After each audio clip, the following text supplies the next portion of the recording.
The Locked On Podcast Network presents the NFL Big 3 in 30. The three biggest stories in the NFL from our local experts at the Locked On Podcast Network. We bring you the real story, why it matters, what's next, who wins the big game, and more, all in 30 minutes. The NFL Big 3 in 30 starts now with the biggest story in the NFL. You are Locked On Jaguars, your daily Jacksonville Jaguars podcast. I'm going to talk to you about this football team and that quarterback, man. I mentioned Ben Roethlisberger as a new target for Trevor Lawrence because no matter how bad he played, I remember he won a Super Bowl when he only threw for 120 some odd yards, like 123, it was like 9 out of 23 for maybe even like 106 or 116. He'd be down and running around and things wouldn't be going his way and he'd throw interceptions, even against the Jaguars. Y'all remember he threw some picks against the Jags. And all of a sudden, just when he needed to do something, he did it. The drive tonight at the end of the game, after the Jaguars had taken a 24-21 lead and they kicked off, and the Chiefs basically ate up about 7 or 8 minutes on the last drive, and then did the worst possible thing, and that score a touchdown. And I'm just sitting there thinking, like, they just know how to win. That's how a team plays when they know how to win. And then Trevor gets the ball back, minute and a half. I think it was like a minute and 45 seconds. They used 2 plays up, and it was 3rd and 8. They had only gained 2 yards. 2. And it was a 101 left, and somebody said they used up 45 seconds on those 2 plays. Trevor scrambling, running around, not taking timeouts. And then he does what we all thought that they were going to be able to do this year. He hails one down the sideline, a perfect pass to Brian Thomas Jr., who caught it, got his feet got his feet down, and went out of bounds. Then another pass to De'Ami Brown, and then a penalty. And then after that, they get the ball. You think they got 2 more plays. Trevor backs up from center, falls, gets up, falls back down.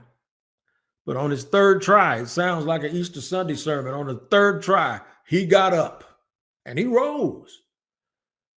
And instead of trying to throw the ball or throwing the ball away and making this a one-play game, Trevor Lawrence took off and ran and dove into the end zone. Ironically, early in the night, he tried to dive in on a sort of a tush-push sort of play and got the ball knocked out of his hand in the first quarter when the Jaguars could have scored a touchdown. And they left with no points. And then later on in the second half, there was pass interference. It was still very, very crowded. In fact, there were 3 options on the play. You could have tried Parker Washington, but he got held up. And I think they ruled it as incidental contact because it wasn't an illegal pick. They just bumped into each other because of the way it went.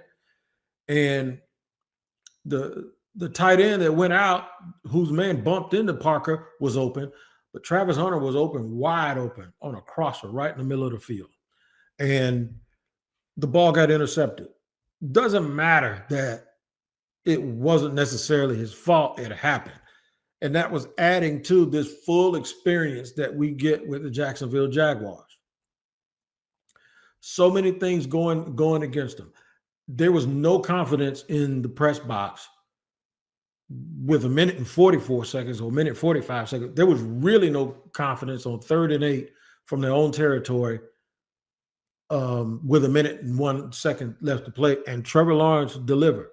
He delivered. And this team grew up. We saw them grow up because they won a game against a really good team that used to do that, that are customarily doing stuff like that to other teams. I was all prepared to come in here and say they lose 28-24, no moral victories. They got to clean up some stuff. We'll talk about that stuff tomorrow. Tonight, we celebrate. Tonight, we go on and keep the party going.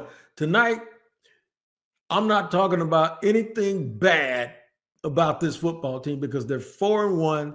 They're tied at the top of the AFC South. And they did this in front of a national TV audience where they put people on notice that they will never quit. They will never, ever quit. And I hear that the people on the broadcast, Troy Aikman, I heard they started using my term gritty. It's not mine. I even heard that Marcus Spears, my man Swagoo, he used the term gritty. I saw the word gritty all over the place. Y'all listen to Locked On Jaguars each and every day, and you know that is something that I have been saying that, hold on, when it comes to Trevor and when it comes to this team, it might not be pretty. It might just be gritty. And I'm fine with that. Absolutely fine with it. Still very opportunistic. Didn't quite run the ball the way that they have been running it. Got banged up and have some injuries. But never mind that. Your Jacksonville Jaguars are 4-1. Did it on national TV to shut up a bunch of people about this city. Stadium full of folks. Happy. Liam Cohen impressed me as he walked off the field, because he looked like he expected to win. The Jaguars are a good team.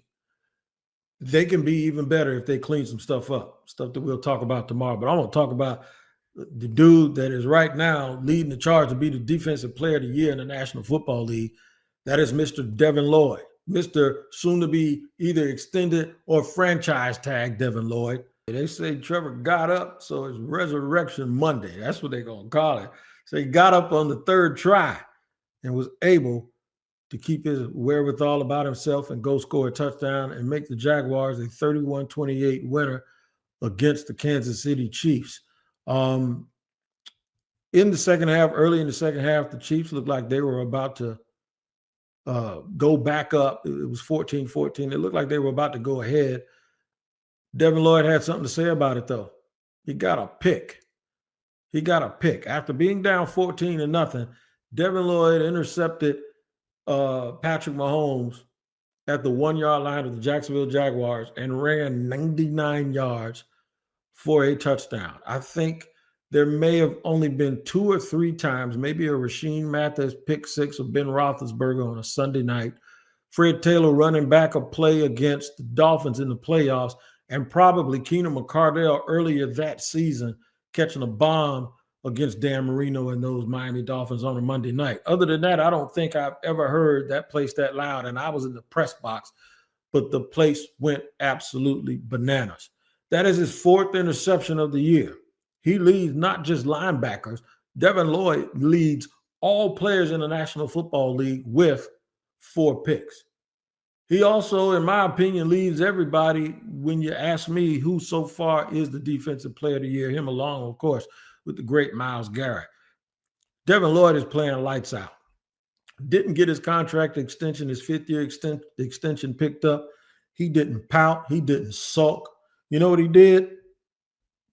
He just went along with the program of Anthony Campanile and his defense. He played a pivotal role, and he got better. Can you imagine coming into this year if I would have told you that as consistent as Foye Oluokun has been, Foyesade Oluokun has 500 tackles. He's over 500. He got his 500th tackle during the first half in this game tonight. And he's been with the Jaguars now 3 or 4 years. If I could have told you there'd be a dude standing next to him that would be just as good or better. If I'd have told you that it wouldn't be Josh or wouldn't be Trayvon, who's a close second, he did not play tonight, that this dude Devin Lloyd would look like the best defensive player on the field. That's what he did again tonight, and that's with Chris Jones on the other side. He did it last week against Fred Warner and the 49ers. This is not a fluke. That kid is for real.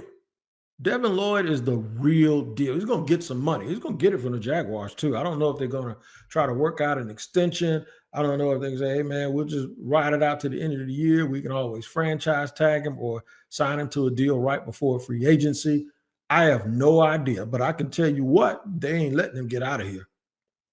Devin Lloyd is going to be a Jacksonville Jaguar for a long, long time, and he should. But this is what it's all about, man. It's about guys stepping up and making plays when they have to make them. People sitting there talking about the Jaguars ain't using Travis Hunter. People that I respect talk about Travis Hunter too. They ain't using him right. Well, you know what? He made some huge, huge plays tonight. Another catch and run where he shook somebody out of their shoes and then shook another dude and made him fall down like it was an and one basketball move. And then he made one of the best plays of the night on a play. It was a broken play where he was bracketed. Trevor Lawrence threw it up in the double coverage. He went and got it, and Willie Mays cradled it while he was in the air getting hit and twisted and came down with the ball. Caught another big pass that set up the field goal that allowed the Jaguars to go up by 3 before Kansas City milked the clock all the way down before they scored that touchdown at the end of the game, and then the Jaguars took it over after that. But if they don't get those extra 8 yards from when he caught the pass after there was a sack or a penalty, and then on third down, it was 3rd and I believe 15, and they threw it to Travis. He shook somebody else and got some extra yards, got the ball back in the middle of the field, and Cam Little came in and kicked the field goal that put the Jaguars up by 3 points. People are making plays. They are making plays. Now, they got to get healthy. You got a lot of guys banged up. They got to get healthy.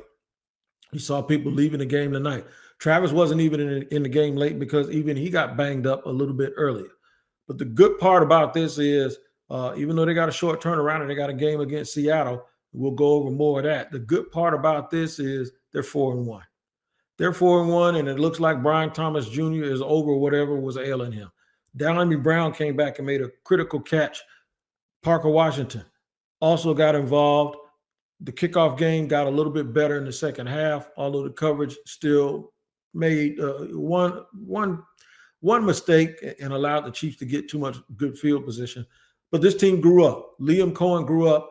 The Jaguars are growing up right before your eyes. Trevor Lawrence is forging this new identity that is probably nothing like everyone thought it would be when he came out of Clemson, but it doesn't matter what it looks like. It matters what the results are. And the results tonight are another victory by the Jacksonville Jaguars. Make sure you do two favors. One, tune in the morning because Tyler Rowland, the Madman, is going to open it up on Locked On NFL for you like a double shot of espresso. I'll slide back by in the afternoon on Locked On NFL at 2 o'clock. So make sure you check out the AM and PM versions of that because I'm sure the Jaguars will be discussed on Tyler's show. But then tomorrow I will also drop around 11 or 12, about the same time I normally do, another episode of Locked On Jaguars where we'll go 3 segments and talk about this game, what else they have to do, where this team is. But right now, they sit tied at the top with the Indianapolis Colts at 4-1. And I couldn't be happy for Jaguars fans, man. Most people can't name all their financial accounts or even what they're worth, whether it's a 401k or properties or investments. And when you don't have the full picture, you can end up leaving money on the table. That's why there is Monarch Money. It's an all-in-one personal finance tool that brings your entire financial life together in one clean, easy-to-use interface on your laptop or your phone. Monarch does the heavy lifting for you. You can link all your accounts in minutes, see clear data visuals, get smart categorization of your spending, and finally feel in control of your money without ever touching a spreadsheet. I linked all my accounts to Monarch and immediately spotted a few subscriptions I wasn't even using. Canceling those all can save you money every month. Don't let financial opportunities slip through the cracks. Use code LOCKEDONNFL at monarchmoney.com in your browser for half off your first year. That's 50% off your first year at monarchmoney.com with code LOCKEDONNFL. From the land of the free and the home of the Chiefs, this is the Locked On Chiefs podcast. We're going to start looking at this game and kind of breaking it down. It really looked like a tale of, it's not even really 2 halves. It was almost really like the first quarter and a half maybe for the Chiefs versus the rest of the game, and it was sloppy the rest of the game. Yeah, you know, after the first couple of, really the first 3 offensive drives, the Chiefs got really, really weird after that. Once again, I mean, they were putting up a ton of yards. I mean, they put up almost 500 yards of offense, Chris. Yep. And they won the turnover battle. You look at the box score, and they absolutely dominated this game. I mean, really, the only thing you could really point to, I mean, are probably the 3 biggest things in this game. I think you'd say the thing that really flipped the field. Obviously, the interception, the pick 6, game changer. That was the most significant moment of this game because that was a 14-point swing. Certainly, you're going to count the penalties. The penalties on the kickoff for Person Butker don't count getting it all the way out to the 40. So you include that amongst the other penalty yardage that the Chiefs had tonight, and that somewhat offsets a little bit of the issues. But those three things in particular, the kickoff out of bounds, the penalties in general, and the pick six. I mean, those three plays were crucial to Jacksonville's chances tonight. Yeah, and Jacksonville played a good game after the first couple of drives. They found a way. I mean, they were down 14-0, and then they came back and went up 21-14, and with the pick six, Kansas City looked like they were getting ready to put it to another touchdown lead with 21-14 going the other direction, and all of a sudden, Pat Mahomes throws a pick six, and it's not something that you're used to seeing him do. He was fooled. And that's really what that comes down to. He never saw the linebacker. He never saw Devin Lloyd in that space. And I'll give credit where credit's due. Tyquan Thornton made a heck of a play trying to catch him from behind and showed heart and showed what you want. And he showed that multiple times this season. So I'm loving what I'm seeing from him. He had a good game at different times, but it just was not enough. They couldn't sustain anything in the second half. You look at the first half, they scored 2 touchdowns on the first 2 drives. Look like they're going to be unstoppable all night long, and then all of a sudden, penalties start getting in the way. Yeah, and once again, I mean, it was penalties all across the board. I mean, it was not only just a couple of times special teams penalties hurting them in their own situations. I mean, it hurt them on field position on a couple of racing a couple of nice little returns by Brashard Smith. And I'll be honest, I mean, I thought some of those were a little soft. Like maybe there were some things that the Chiefs have been doing that Jacksonville may have just flagged to the officials because they wanted them watched for, because you got, 3 significant, either the double team penalties or holding penalties on the Chiefs on the returns. Those seemed a little bit abundant. A lot of them called for it just to be random luck. So it feels a little bit like maybe that was an emphasis that the Jaguars had the officials looking for specifically, because they were calling stuff that doesn't normally get called, I thought, tonight in some of those situations, especially like the double team that Nico got called for. He got kind of just ran into him. I don't know if it was really a double team block. And even the 2 holds on Cochran, I mean, it kind of looked like both guys were kind of pulling each other to the ground. So I don't know. I mean, I thought they were both a little soft. On the first one specifically, Cochran's guy was falling to the ground as Cochran was blocking him. I mean, it wasn't one of those things where he, stopped his progression or anything. It was the guy was literally going to the ground and Cochran is still sitting there trying to block him and keep him out of the play. I didn't like that call. I didn't like the other one either, but it is what it is at this point.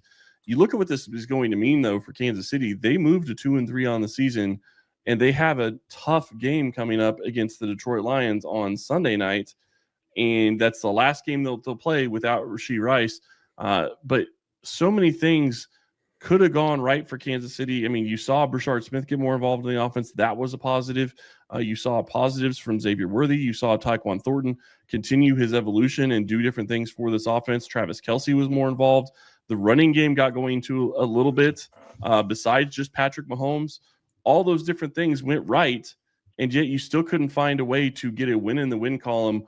What was the thing that stood out to you the most in this game, Matt? I mean, we set aside the penalties and the back-breaking play, and let's just set aside the pick six we were talking about earlier about Devin Lloyd. I mean, it's just to me, the craziness about some of the penalties just absolutely bailing out the Jaguars tonight kind of explains everything. I mean, their touchdown drive to end the first half, you had maybe again a soft pass interference penalty on, call on Jalen Watson. There was a lot of things that were pass interference in the second half that weren't called that I thought were worse than that penalty on Jalen Watson.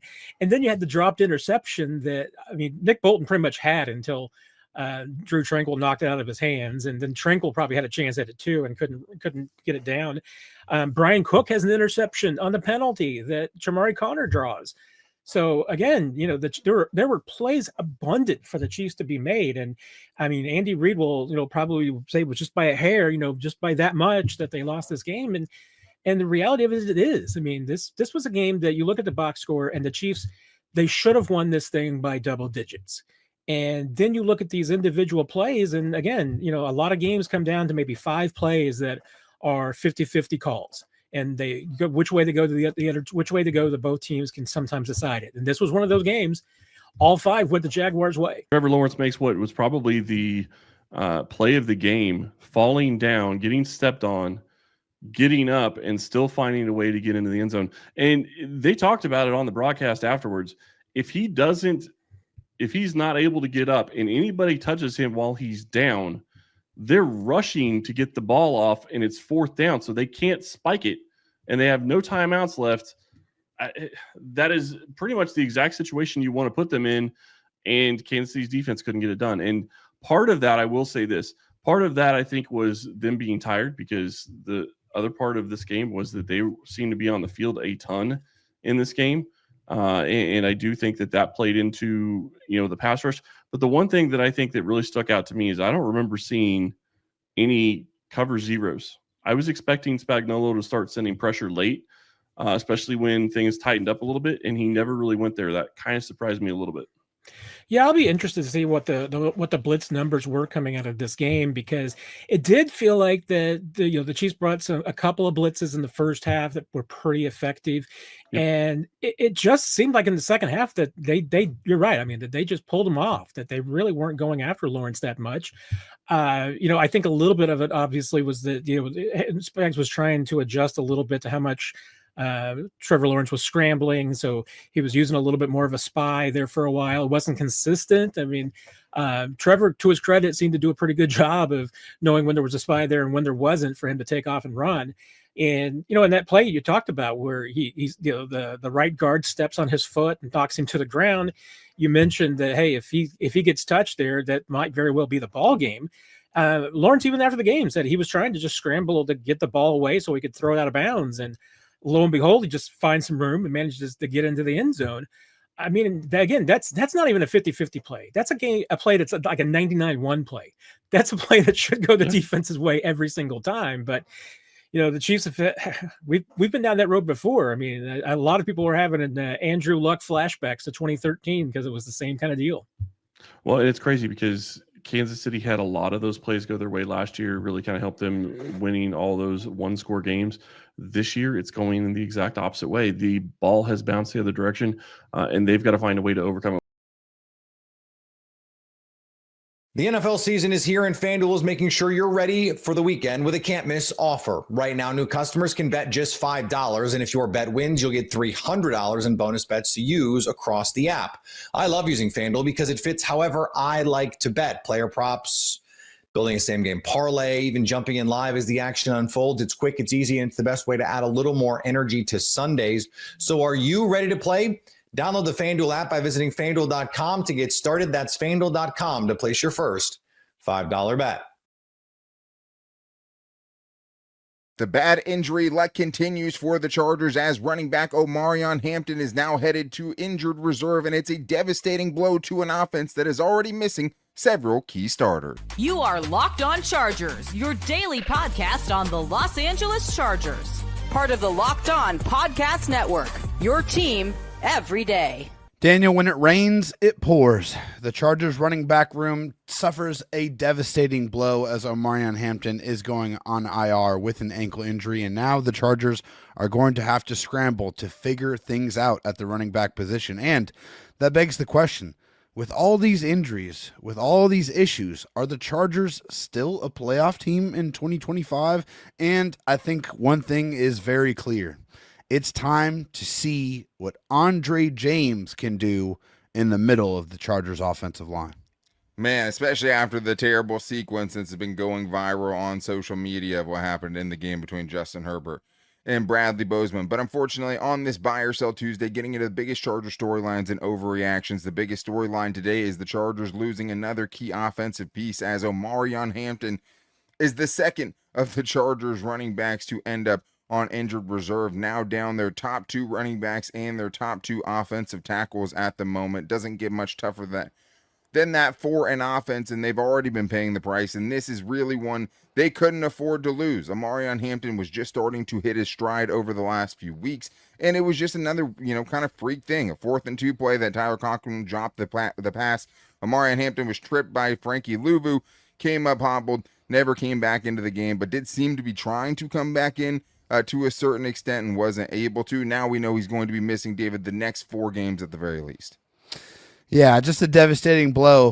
The kid just seemed like he was just starting to rev up the engine. Seemed like he was really starting to be a focal point of the offense. He showed what he was capable of doing and felt like he was in line for more touches, for a bigger piece of that offensive pie. And, of course, another horrible injury. And I guess one of the good things is at least, according to Ian Rappaport, he did say that Omarion Hampton should be coming off in just the requisite 4 games, which would put him in line to come back for the Steelers game, because obviously you have to miss at least 4 games, but it could be more than that as well. So just a horrible injury, and the Chargers are going to have to really scramble to figure out how to fix this issue.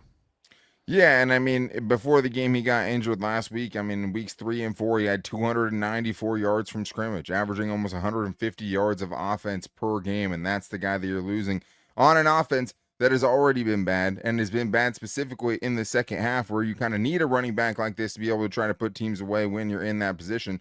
Chargers scored the least second half points in the NFL so far, or tied with the Giants in last place. So that's where the Chargers are at, and can't really afford it. He also has become a big weapon in the passing game too. 17 catches over the last 3 games, is tied with Keenan Allen for the second most on the team. And he's just been good. Like, he had a legitimate chance of potentially being the offensive rookie of the year. I mean, we'll see what happens with Genty, but he was right there with him. I mean, there's not much difference between those guys so far. 15th in the NFL in rushing yards, which is impressive since he only played 4.5 games and didn't really start getting the workload until week 3. 15th in yards per carry, 7th in yards after contact per attempt, and also didn't have much to work with because he ranked 30th out of 44 eligible running backs according to True Media in yards before contact per attempt, yards he had the ball before he was getting hit by one of the defenders on the opposite side. So, and now I think you look at what's next, and I think the problem is, David, is the options on the roster right now are not going to be very inspiring as far as who's taking some of those snaps, or most of those snaps. Yeah, I mean, the only 2 guys really that you have left is Kimani Vidal and Hassan Haskins, who have barely touched the football so far this season. I mean, it was Najee Harris and Omarion Hampton to start the year, and basically, I think Kimani Vidal got a couple of carries before this game, and Hassan Haskins got his first touches in this football game, this past game. So not a lot of touches out there for them. They're going to have to get revved up very, very quickly, and it just seems like they have to go make a move. They have to add to this room, because what they have in the building right now is certainly not enough.